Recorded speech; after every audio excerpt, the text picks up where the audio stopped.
Joining us now to share her commentary on the day's market performance is Talya Ginsberg from Umthombo Wealth. Talya, good to see you once again. Good to be on the show, right? Now, looking at some of the equities today, let's start with Quantum Foods. What's happening there?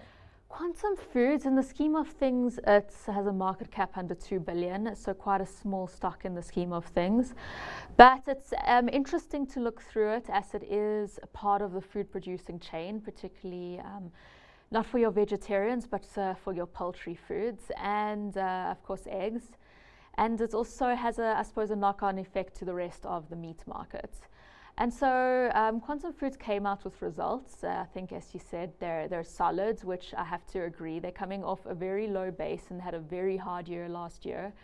So what they do essentially is that they produce they either are or were the biggest producer of chicken eggs, but they also create a feed for animals, the stocks and things like that, and then particularly within the poultry market. And last year there was an issue, bird flu. I think I mentioned before bird flu, where they had to cull the industry had to cull a lot of birds, which means they weren't having birds, they weren't creating chickens, they weren't feeding chickens.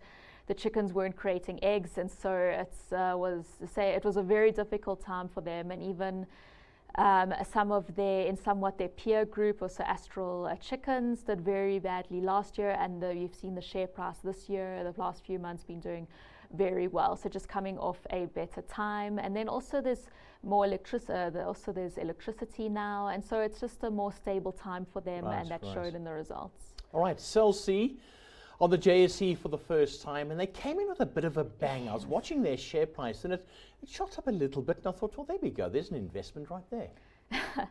Yes, Cell C is a very interesting one. I believe it was last week I was speaking to you about the telcos in general, and just how buoyant they were, particularly their competitor MTN. And then there's also recently an IPO, Optasia, which was also somewhat in that field. I suppose that they say the fintech field, but also is linked to the telcos, and that had a stellar IPO. And so Cell C, you'd think they would have expected the same. And they came in with a range of how much they wanted. I believe it was 26.50 to 30 Rand a share.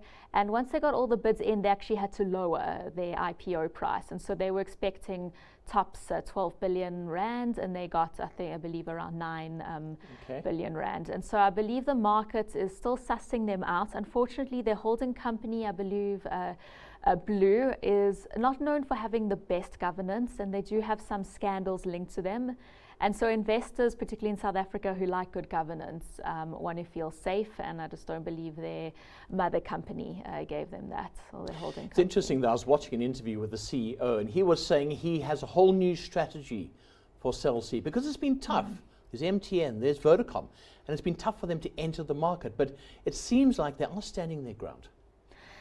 Yes, it's a competitive market, and then with South Africa, the price of data is, I suppose, only going one way, and that's down, even though it's lots in demand. And there's even the other business model, MVNOs. It's quite precarious to tell exactly where that business model is going. But nonetheless, I don't think investors should ignore it completely. If their numbers are correct, they're still very have a big free cash flow yield, very good return on equities, and so I suppose they just have to prove themselves to the market. Yeah, simple as that. Right. Something I want to touch on is the Rand. Where is the Rand going at the moment? Because it seems to be up, down. It's been driven by a lot of factors. What are we looking at? I think the past 15 years, the Rand has just been going down. But if we're talking at least today or the past week, it actually has shown some strength. And I suppose there's always two sides to a story. I'm just going to focus on the Rand and the dollar. So the Rand is actually seeming like the good child at the moment. We had a good budget speech last week. We're off the grey list. We're making some progress. The debt, our South Africa's fiscus is going in the right direction. And S&P actually upgraded South Africa, I believe, for the first time in 15 years. The bonds got an upgrade, and that is showing in our currency. On the other hand, the dollar, it's been quite soft this year. I believe that is what Trump wanted, but between the two, it's been supportive of the rand. Right, hold that thought. Before we move on to your stock pick, let's take a moment to touch on which counters your industry peers have been watching closely. At the moment, I like Pepkor. You would have seen that this week they reported a really strong set of results. Pepkor is really well positioned in South Africa. They've got a great scale advantage. Their footprint is about 6,000 stores strong. And their positioning is appropriate for the consumer in South Africa today. They play in the discount and value retailing segment of the market. They dominate in kids' clothing, children's clothing, schoolwear, as well as selling prepaid cell phone handsets. They do have opportunities to expand beyond that to adult wear. We see they've rolled out the new chain for women, Ayana. Then the exciting part of their business is their fintech and credit business. A lot of opportunity there. We saw revenue grew there by 31%. And the exciting part is that fintech revenue comes at higher margins than their existing clothing and furniture business. So great opportunity there. Outstanding management. They've got a business in Brazil as well that has some good growth prospects. It's trading on a fair multiple, and so there's, in our books, it's got significant upside still. We like Harmony Gold. We think that the equity has lagged its peers in South Africa quite materially year to date.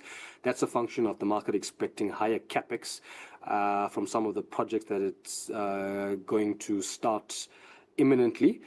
And on top of that, it also had a less appealing dividend payout and therefore dividend yield. But we think all of that's in the past now. Looking forward, we've spoken about the gold commodity. So we like gold. We like the increasing copper exposure of the portfolio.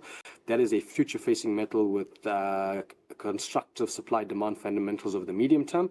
And in the near term, if we get these rate cuts that we're talking about from the Fed, you'll typically find that there's a macro underpin to the copper price. Third point, we think that the dividend policy will be revised next year, and that will be a catalyst for the stock. And very lastly, if we overlay the valuation. So two very strong stocks there. Let's start with Pepkor, because they want to have their own banking services. If they do, and if they go with that, I mean, that's going to be a massive growth.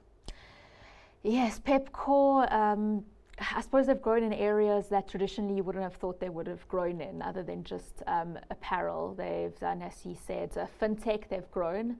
And if they can get banking, and they can grow it at the same pace, that would be quite incredible on their part. Of course, they also do have competitors. They have Capitec, which operates excellently with also their kind of customer. So you must take that into account, but it's something to watch. Yeah, they've got so many people on their books as well. Yes. Their data books, I can just imagine that email that goes out saying we've got banking services. It's just a massive Yes, invitation. Imagine. Harmony Gold, also a very strong stock pick.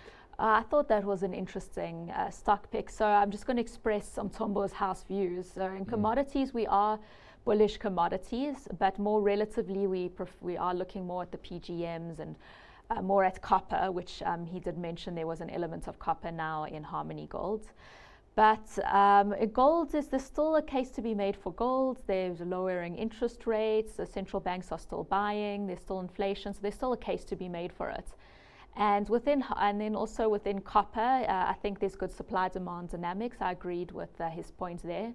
And I think within the house view, if we had to pick any of the gold producers, Harmony would be our pick. As its competitors, the prices run up and there's a discount to their competitors, which perhaps isn't warranted. Sure. Okay, right. Now your stock pick. Okay. What are you choosing today, this lovely Friday? All right.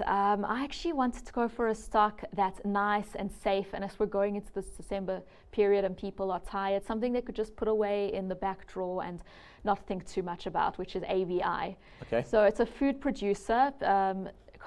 Viewers at home would be familiar with some of their products, such as Snackworks, Baker's biscuits, teas, particularly 5 Roses. They're known for that. And this week we've seen Tiger Brands come out. Yep. And those fantastic results where you saw very small revenue growth and yet fantastic bottom line growth. And that's something they've only started doing the past year or two. AVI has been doing that for over a decade, where they've been running very clean businesses, working on the factories properly, and just really eking out a lot of bottom line growth for very little top line growth, just because they are so efficient. But most of all, what I like about them is the dividends. I myself, I've said on the show, I love dividends. And so something your viewers can just keep in their portfolios for a few years, collect those dividends and cash out. Play the long game, I tell you. Play the long game. Yes. Talya, thank you so much. Good to have you with us. That was Talya Ginsberg from Umthombo Wealth.